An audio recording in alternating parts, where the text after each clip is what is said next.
Jadi kalau misalnya ada seseorang pewaris yang dia wafat gitu ya, sebenarnya hampir mirip sama seperti yang kita alami di agama Islam gitu ya. Baiknya langsung diselesaikan gitu, langsung dibagi gitu ya. Dalam perspektif hukum perdata gitu ya, banyak media pencatatan seperti ada balai harta peninggalan gitu ya, kemudian akta notaris seperti itu ya. Jadi emang baiknya setelah jadi ibaratnya mengurus waris itu seperti kita ngurus surat kematian, Ustaz. Jadi kalau berkenaan dengan menyelesaikan permasalahan ya, Ustaz ya. Jadi kalau kita sudah sepakat nih para ahli waris nih, itu mudah banget gitu. Tinggal kita mencatatkan kesepakatan itu ke dalam akta notaris. Oke, assalamualaikum warahmatullahi wabarakatuh. Alhamdulillah teman-teman semuanya, sahabat warisku. Kali ini kita masuk ke sesi yang sangat seru insyaallah. Jadi hari ini narasumbernya bukan hanya Ana. Jadi kemarin lebih banyak Ana yang ngomong. Nah sekarang hari ini kita akan gali sudut pandang seorang Bang Muslim ini, seorang praktisi, akademisi ya terkait hukum. Nah, karena ini sesi podcast dengan warisku, maka kita akan banyak menggali tentang permasalahan-permasalahan atau kasus-kasus waris.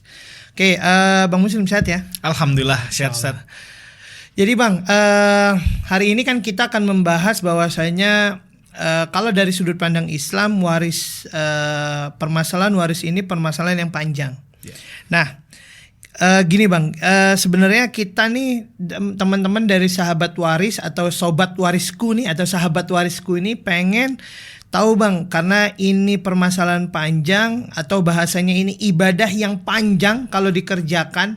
Nah, coba dong Bang, bagaimana trik-triknya atau bagaimana caranya agar permasalahan waris ini atau ibadah terpanjang ini atau ibadah sosial panjang ini bisa dengan mudah kita selesaikan, kemudian bisa dengan mudah kita mengatasinya.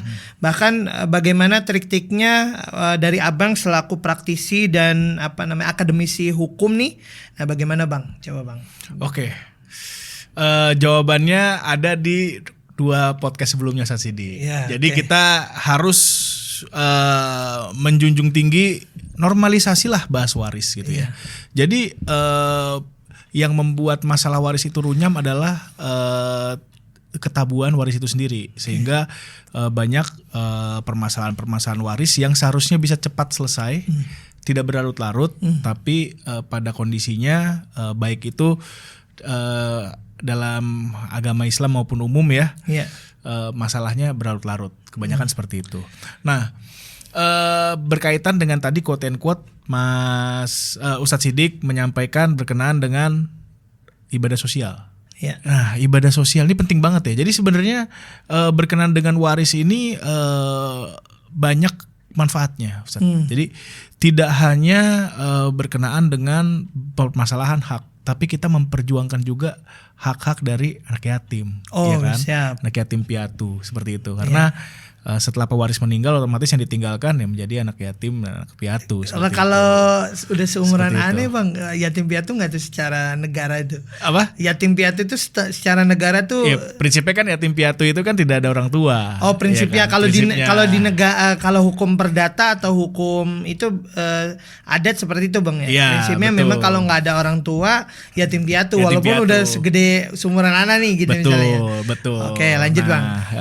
Dalam kasus ini pastinya ahli waris kan gak cuma setua-tua kita ya. Iya, betul. Ada juga yang anak-anak yatim yang memiliki hak gitu. Ya. Memang posisinya itu pada permasalahan di Indonesia ini, kasus waris ini sangat berpotensi untuk memecahkan daripada tali persaudaraan itu sendiri, mematahkan ya. Oh iya, siap.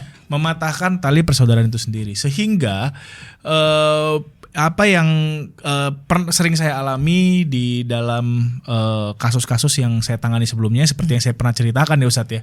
Jadi memang ketika kita tidak membahas berkenaan dengan waris secara komprehensif, apalagi mendetil ya, akhirnya ada beberapa pihak yang merasa mempunyai hak lebih, overclaim, seperti itu ya. Bisa dibayangkan ya, di dalam Islam aja bagian perempuan itu lebih kecil daripada laki-laki gitu ya. Udah lebih kecil, laki-laki minta gede banget, gitu. Gimana perempuan nggak akhirnya merasa tidak adil dan lain-lain kan seperti itu Ustadz ya. Sehingga kita di sini hadir, warisku ini hadir untuk memberikan wawasan kepada para sahabat waris supaya mengetahui berkenaan dengan hak-hak mereka. Jadi kalau sudah tahu haknya, otomatis akan lebih soft, akan lebih smooth untuk menyelesaikan permasalahan waris. Haknya udah tahu gitu ya, dan sebagainya gitu. Terlepas daripada permasalahan ini adalah ibadah sosial atau ibadah panjang, seperti yang kita ketahui bersama ya, bahwa Allah menurunkan langsung terkait dengan perhitungannya, perhitungan waris itu di dalam Al-Quran. Langsung firman Allah, ya bisa dibayangkan. Masalah matematika Allah langsung turun untuk saking waris ini harus clear gitu ya, ilmu yang ijbari otomatis gitu ya. Jadi memang di perjalanan saya menjadi lawyer Ustadz, alangkah memang sangat banyak keuntungannya apabila ibadah panjang ini, ibadah sosial ini memang terbahas dengan baik, seperti itu. Karena ketika tidak terbahas, wah sangat sengketa itu sangat turun temurun ya. Panjang, runyam, dan berbagai generasi itu mengalami banyak kerugian-kerugian itu sendiri Ustadz, seperti itu. Tapi kalau dari sudut pandang ini Bang, hukum abang nih, hukum yang biasa abang tangani kan perdata dan lain sebagainya lah, hukum legal lah. Nah kira-kira Bang, kalau memang abang tuh biasanya nanganinnya, pernah gak sih dari hulu baru ke hilir, apa memang langsung udah ada masalah gitu Bang? Macam-macam Ustaz. Oh macam-macam. Ya, jadi ada juga yang dari hulu, ada juga yang udah runyam seperti itu. Nah, kalau yang dari hulu ini memang lebih mudah diselesaikan. Jadi memang ada beberapa orang-orang yang non muslim gitu ya. Ya dia memang pada saat ketika sudah pewaris meninggal mau langsung mencatatkan ke dalam akte notaris gitu. Jadi cukup mediasi biasa, pencatatan, perhitungan dan lain-lain gitu ya. Akhirnya clear gitu ya. Nah, ada juga yang memang kondisinya ini dihilir nih Ustadz nih. Permasalahannya runyam gitu ya. Banyak macam-macam. Ada juga yang waris gonogini juga ada. Gitu. Jadi harta gonogini belum clear, tapi juga harus warisnya terselesaikan juga seperti itu. Siap. Jadi double kasus. Double kasus gitu. Jadi gonogininya aja belum selesai. Nah ini diperebutkan juga masalah warisnya seperti itu. Double kill lah gitu. Jadi kalau hari ini Bang, nih misalnya nih belum ada masalah nih di keluarga, tapi ada yang wafat Bang. Kalau langkah dari sikap legalnya itu sebenarnya seperti apa sih Bang? Jadi kalau misalnya ada seseorang pewaris yang dia wafat gitu ya, sebenarnya hampir mirip sama seperti yang kita alami di agama Islam gitu ya. Baiknya langsung diselesaikan gitu, langsung dibagi gitu ya. Dalam perspektif hukum perdata gitu ya, banyak pencatatan, media pencatatan seperti ada balai harta peninggalan gitu ya, kemudian akta notaris seperti itu ya. Jadi emang baiknya setelah jadi ibaratnya mengurus waris itu seperti kita ngurus surat kematian, Ustaz. Siap. Surat kematian, akte kematian, langsung sama surat warisnya juga gitu. Gitu. Penetapan berarti ya? Iya, dicatatkan di dalam akte notaris, baik itu maupun ke Balai Harta Peninggalan atau BHP, seperti itu. Tapi kalau misalnya contoh nih Bang, ada kasus misalnya orang yang wafat nih orang tuanya. Kemudian salah satu ahli warisnya nggak mau nih, nanti dulu deh. Tapi dia ngotot nih karena memang kondisi sosialnya dia terpuruk banget ini. Dalam artian ekonominya memang lagi turun dan dia memang butuh waris nih. Karena kita tahu Bang ya, waris itu seperti harta karun gitu, harta yang cuma-cuma ya kan. Nah itu boleh nggak sih Bang, misalnya orang tadi yang kondisi sosialnya buruk tadi langsung gugat gitu, atau misalnya langkah apa Bang yang baik untuk biar keluarga itu mau Bang dari sudut pandang legal tadi Bang? Oke. Jadi kalau berkenaan dengan legal ya, apa namanya untuk penyelesaian terkait dengan pencatatan waris gitu ya, itu ada beberapa macam ya. Ada gugatan volunteer atau yang namanya permohonan, itu permohonan penetapan waris gitu ya. Kalau non muslim itu di pengadilan negeri gitu ya. Kemudian ada juga gugatan pembagian waris. Seperti itu. Oke, itu kalau udah ada kasus itu, udah memang dia dikasih surat ini panggilan nggak datang-datang atau gimana itu? Jadi ada beberapa case nih Bang. Gitu. Ada beberapa case. Yang pertama volunteer. Kalau volunteer itu udah pasti ahli waris datang semua. Volunteer itu kita mengajukan permohonan nih, permohonan penetapan gitu ya. Permohonan penetapan kita ajukan, semuanya datang sekaligus dalam satu kali persidangan. Itu ada pemohonnya, kalau permohonan ada pemohon, kemudian ada saksi, kemudian ada bukti-bukti. Tapi itu nggak mesti ada masalah kan? Enggak. Tidak harus. Memang itu sadar. Justru kalau volunteer itu kondisinya semua sepakat. Kebanyakan rata-rata itu sepakat gitu. Karena tapi mereka harus dapat kasus itu Bang. Karena mereka harus datang satu badan, dalam satu ruangan gitu. Mereka harus datang, harus hadir. Di pengadilan berarti. Di pengadilan. Tapi pernah betul. dampingin kasus kayak gitu Bang? Pernah. Saya pernah mengalami yang volunteer maupun gugatan gitu ya. Kalau volunteer itu dia permohonan satu pihak, Ustadz. Oke, satu pihak. Jadi semuanya pemohon 1, pemohon 2, pemohon 3, pemohon 4, pemohon 5 sampai ahli waris keberapa gitu ya. Itu pemohon semua. Oke, baik, gitu. baik, siap. Nah, kalau gugatan, nah itu kalau gugatan itu memang ada penggugat dan ada tergugatnya.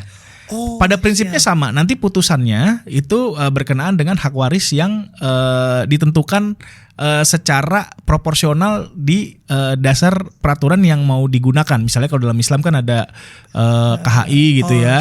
KHI, kemudian ada kalau non muslim KUHPER seperti itu ya. Nah, jadi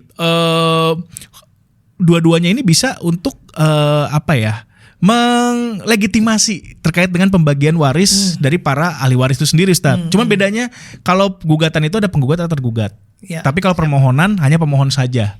Seperti itu. Tapi prinsipnya putusannya sama-sama menyelesaikan sengketa waris juga gitu. Seperti itu.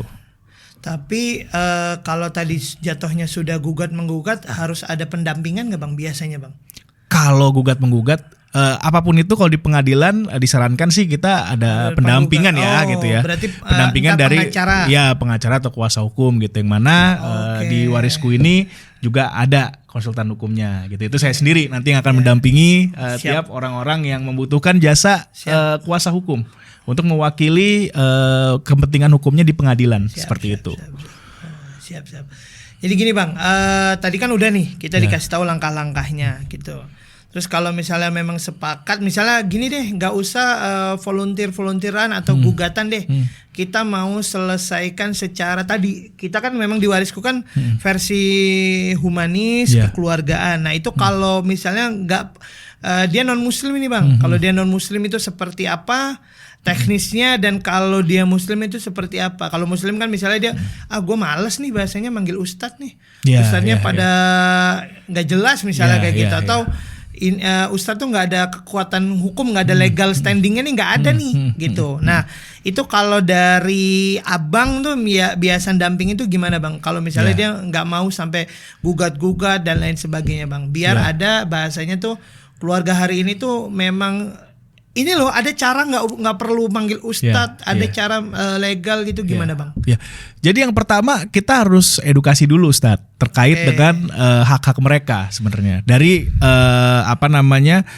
siapa yang berhak, kemudian pembagiannya ada berapa, itu mereka harus terdeliver dulu informasi yang berdasarkan peraturan itu seperti apa sih. Kalau dalam Islam itu ada KHI, kemudian kalau dalam selain Islam non muslim gitu ya, itu ada KUHPER seperti itu. Pembagiannya diatur di Waris Perdata Barat seperti itu ya.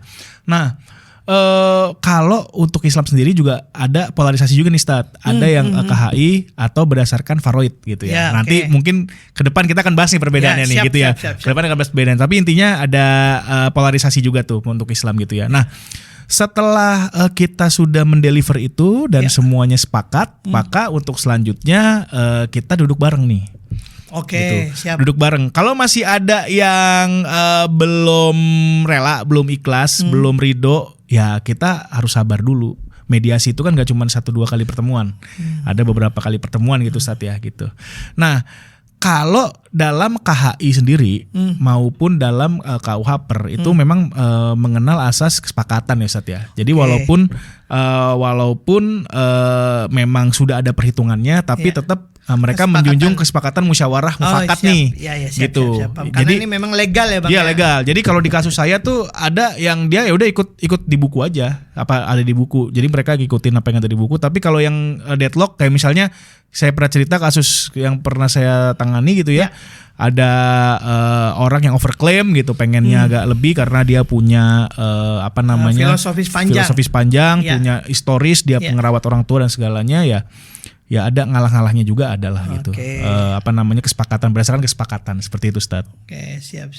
Tapi selama ini kalau dampingin yang kasus-kasus gitu berarti aman ya Bang ya? Maksudnya dalam artian nggak akan ada bahasanya keluar lu siapa gitu. Iya, betul. Karena memang orang ini lebih percaya sebenarnya dengan tadi legal tadi ada orang-orang beberapa case yang memang percaya legal. Nah, Bang, ini yang menarik nih Bang. Yang menarik kalau misalnya versinya gini Bang. Yang dihadirkan misalkan kalau di warisku nih ada halal ada legal nih.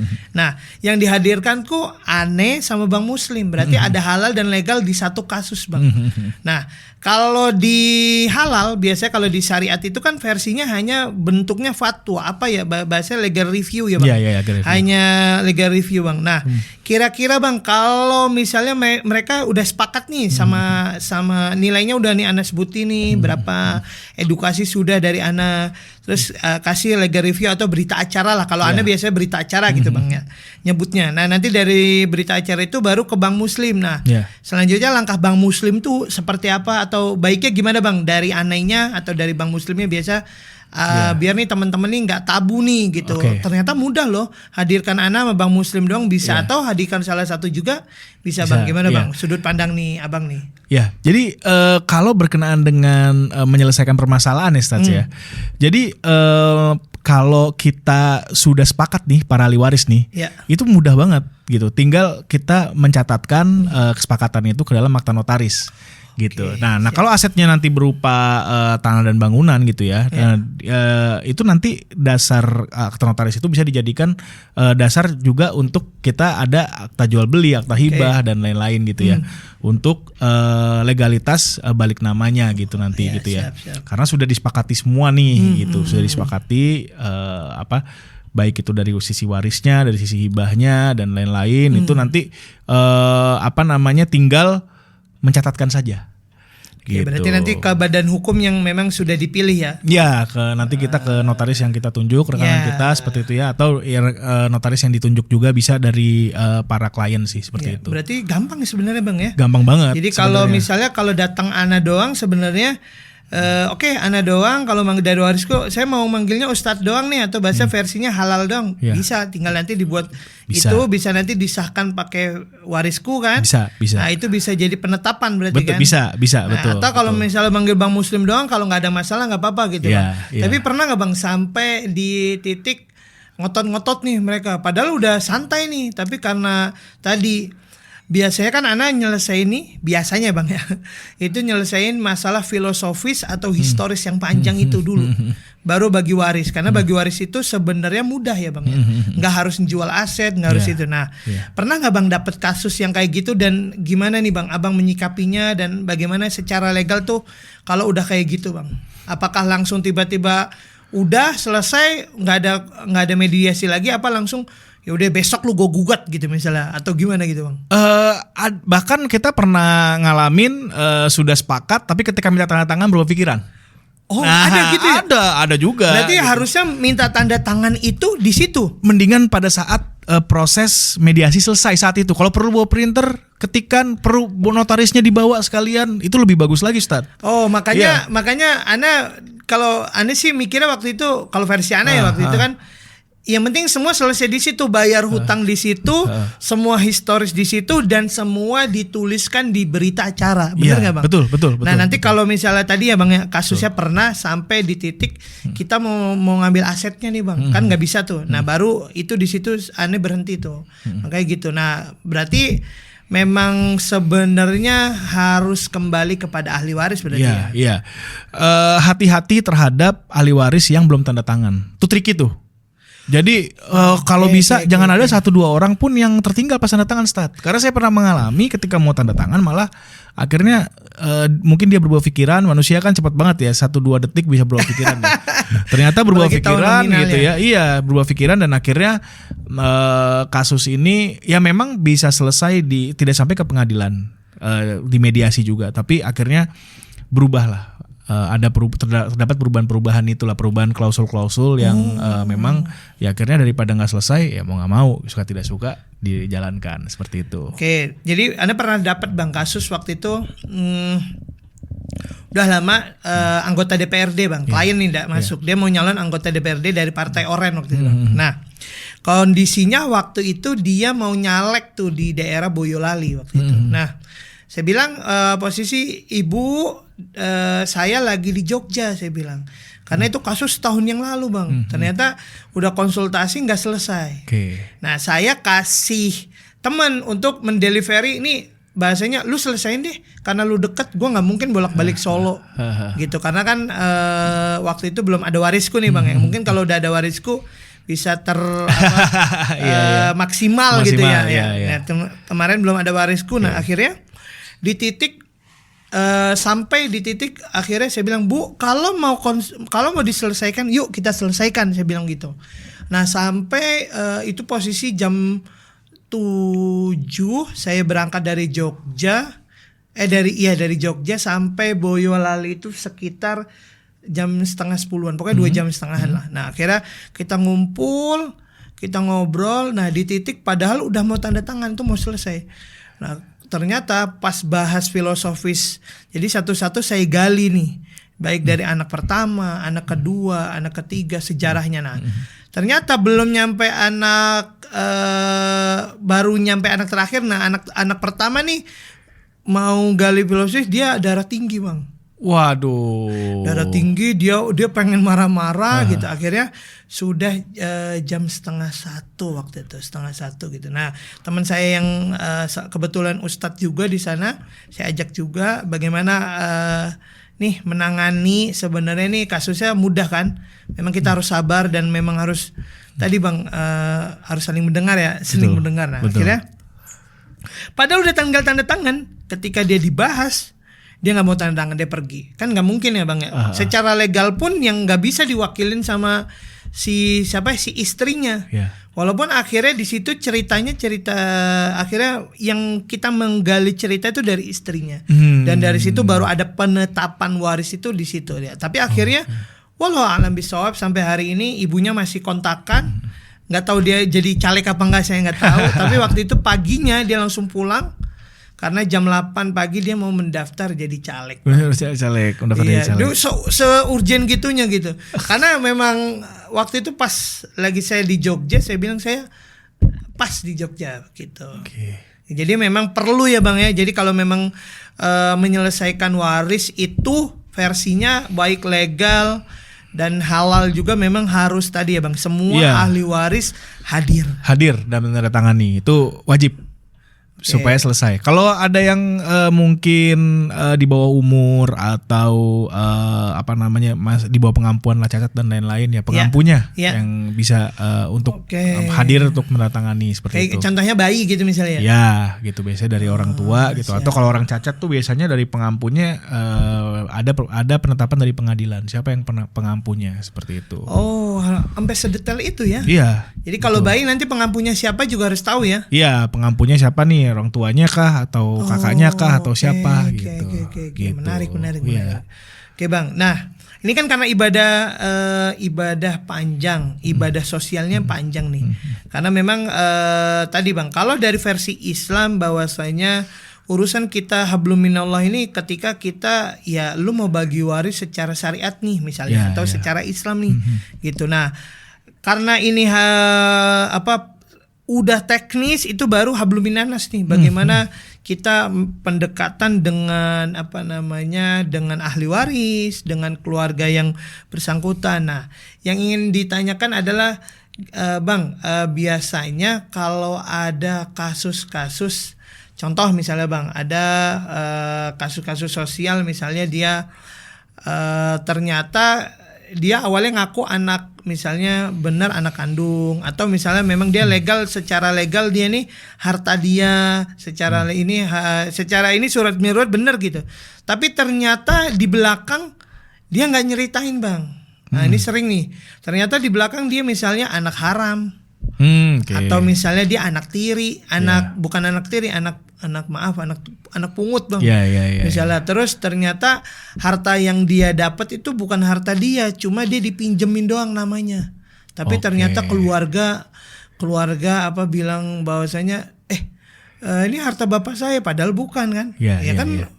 Kalau asetnya kecil mah nggak masalah, tapi kalau asetnya BMW atau asetnya perusahaan yang besar, nah itu gimana Bang nyikapinnya Bang? Kadang banyak dari kita tuh males gue karena panjang banget nih, gitu. Jadi males gue bahas gitu Bang. Oke, jadi yang pertama kita harus tahu dulu prinsip kepemilikan dari suatu aset ya. Kalau aset itu sudah pada kepemilikannya sudah diatasnamakan kepada si yang bersangkutan, misalnya ini si anak pungut atau anak angkat, anak tiri tadi lah, itu menjadi hak dari si anak tiri ini, gitu. Kalau secara hukum positif seperti itu. Nah, ketika ada permasalahan seperti ini dan mau dibagi waris secara fair, karena dia tahu ceritanya bahwa di awal-awal ini memang dia cuma nomine lah gitu ya. Cuma nomine, cuma dipakai karena nomine gitu, nomine. Ya mungkin banyak kejadian ya dulu, ada juga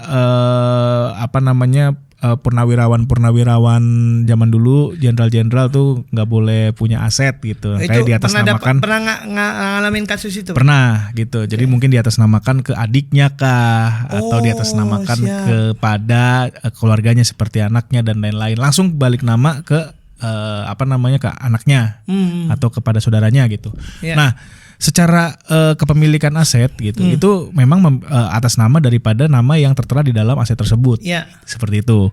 Nah, kasusnya kalau seperti ini, yang pertama ya kita harus memahami itu dulu nih, terkait dengan hak itu memang udah haknya si pemilik aset, tapi karena memang tadi ya bahasanya nomine ya, dia di atas namakan dan tahu ceritanya gitu loh, bahwa ya lu kan dapat gara-gara karena keterbatasan dari kepemilikan si pewaris nih sebenarnya gitu, karena memang nggak boleh punya aset waktu itulah. Nah jadi sehingga pada yang harus dilakukan setelahnya adalah diskusi.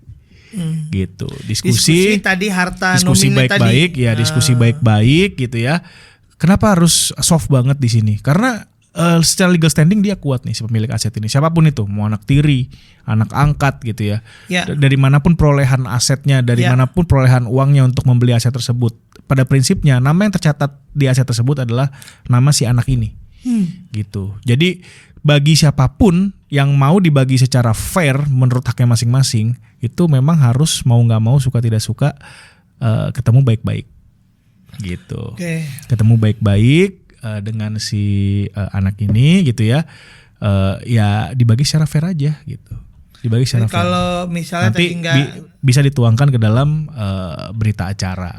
Tapi kalau tadi bahasanya Bang, kalau nggak selesai Bang, berarti ada nanti bisa nggak langkahnya sampai gugat menggugat itu aset, kan dia membuktikan itu bahwasanya itu sebenarnya aset gua Bang, lu ngapain, itu kan lu cuma nama Bang, itu aset gua Bang, misalnya gitu. Bisa nggak nanti sampai di titik gugat menggugat gitu, bisa nggak? Kalau berkenaan dengan penggugatan kepemilikan atas aset itu memang sulit sekali Stat ya. Karena memang aset ini terdaftar di instansi seperti BPN mungkin kalau tanah ya gitu ya. Yaitu atas nama si anak ini gitu. Jadi memang kalau masuk ke gugatan ada peluang bahasanya udah bahasa hukum NU lah, tidak dapat diterima gitu. Seperti itu, karena berarti bahasanya tinggal ngomonginnya surga neraka aja ya kalau dia muslim ya kan. Tinggal itu, lu ngambil hak gua lu sebenarnya gitu kan. Ya gitu, mungkin karena bisa di NO bisa obscure libel, gugatan kabur atau tidak jelas gitu ya. Kemudian kalau secara materialnya ya ditolak ya bisa juga gitu. Seperti itu Stat. Jadi ya memang kondisinya harus baik-baik sih, mediasi. Seperti itu. Oke, berarti kembali lagi Bang, warisku ya Bang ya. Jadi teman-teman semuanya, insya Allah warisku menjadi satu-satunya nih jalan buat teman-teman semua menyelesaikan waris secara humanis, kekeluargaan, dan memang kita mengedepankan etika sosial nih. Gitu, karena memang yang digali itu bukan hanya yang bermasalah tapi Bang, tapi seluruh ahli waris kita gali, kita dengar keterangannya gitu. Biar apa? Karena memang banyak permasalahan waris ini memang banyak mendengar ya Bang. Iya, betul. Banyak mendengar. Kalau versi Abang memang enak Bang ya. Maksudnya ada legal standingnya jelas gitu. Karena udah penetapan bisa digugat menggugat. Nah, kalau aneh kan nggak bisa nih Bang nih versinya gitu. Nah, Bang, terakhir nih Bang, sebelum kita mengakhiri Bang. Sebenarnya gini Bang, teman-teman nih sebenarnya ragu ya, teman-teman nih sebenarnya tabu Bang, untuk khususnya anak-anak muda nih Bang, anak-anak muda yang memang bahasanya memiliki aset yang banyak, orang tuanya gitu. Nah baiknya Bang, agar dia mengamankan asetnya tuh orang tua, kalau dari versi Abang tuh harus seperti apa Bang? Jadi misalnya biar nanti bapaknya wafat itu aman, kemudian anak yang ditinggalkan aman, atau memang perlu juga Bang manggil Abang atau manggil Ana nih untuk sebenarnya kan manggil Ana sama Abang nggak perlu ada permasalahan ya kan, untuk mencari solusi keluarga biar damai, tentram, sejahtera, atau kalau versi Ana masuk surga gitu kan, banyak harta, ya kan. Nah itu gimana Bang kalau versi Abang Bang? Ya kita pakai waris planning. Oh, kembali lagi pakai waris planning ya. Jadi posisinya kalau memang si pewaris ini memiliki aset di mana-mana gitu ya, baiknya di-share gitu, disonding kepada para calon-calon ahli waris ini gitu, supaya nanti ketika sudah meninggal ya ahli waris ini tidak kesusahan gitu ya untuk menginventarisasi aset-aset yang menjadi milik si pewaris ini gitu. Dan juga pembagiannya jadi lebih clear, lebih jelas gitu ya, antara ahli waris yang satu dengan ahli waris yang lainnya gitu. Jadi baiknya terbuka aja gitu, nggak usah diumpet-umpetin, nggak usah taruh sertifikat di safe deposit box, harta juga nggak dibawa mati kan, nggak dikubur juga gitu. Mendingan dikasih tahu aja ada aset di sini, ada aset di sini, ada aset di sini gitu sih. Jadi baiknya saling terbuka aja dan membahas waris, balik lagi bukan suatu hal yang tabu, jadi nggak perlu ada rasa takut, rasa malu untuk membahas waris gitu ya, karena memang justru banyak mudaratnya ketika kita tidak atau ragu dalam membahas waris seperti itu. Oke Bang, makasih Bang ya. Masya Allah nih penjelasan versi legalnya nih cukup jelas. Jadi teman-teman semuanya jangan ragu, jangan tabu atau nggak enak untuk kita bahas waris, gitu. Karena sebenarnya bahas waris itu kalau masih hidup bisa nanti waris planning, kalau sudah wafat baru nanti pembagian waris tadi. Betul. Dan mudah-mudahan teman-teman semuanya juga hari ini atau sampai hari ini masih belum yang menetapkan, bahkan juga masih belum, bukan menetapkan lagi Bang, menentukan siapa sih sebenarnya ahli warisnya. Ya monggo bisa manggil warisku ya Bang ya. Iya, bisa. Jadi bisa datang ke kantor warisku, kita ngobrol, kita terbuka. Yang penting tadi Bang ya, semuanya hadir, semuanya mau dengar, dan semuanya mau digali informasinya sedetail mungkin, dan benar-benar mengemukakan informasinya dengan baik dan benar. Iya, betul. Oke, insyaallah itu ya teman-teman semuanya podcast kali ini. Jadi jangan lewat podcast dari Warisku. Jadi Warisku ini salah satu lembaga yang bisa membantu kita semuanya jika ada permasalahan dalam waris. Tapi sebenarnya kalau nggak waris juga bisa nggak Bang ya? Bisa dong. Oh, bisa hukum keluarga, hukum lainnya bisa banget gitu. Jadi semua all about hukum kita bisa, tapi yang utama kita layanin waris. Ya berarti kayak precikan Bang ya. Precikan. Jagonya ayam tapi burger ada, kentang ada gitu ini kan. Ini jagonya waris tapi kita ada semua layanan ya. Ada semua layanan hukum kita ada. Ya, insyaallah sih kalau Ana bisa semua terkait harta, duit, nikah, insyaallah bisa ya. Tinggal kan nanti itu tinggal minta pendapatnya seperti apa, tinggal dilegalkan dari Abang ya. Betul. Oke, jadi teman-teman semuanya itu dari kami kurang lebihnya dari Anda pribadi dan dari Bang Muslim keterangannya. Kita ketemu lagi di podcast selanjutnya. Kurang lebihnya mohon maaf. Assalamualaikum warahmatullahi wabarakatuh. Waalaikumsalam warahmatullahi wabarakatuh.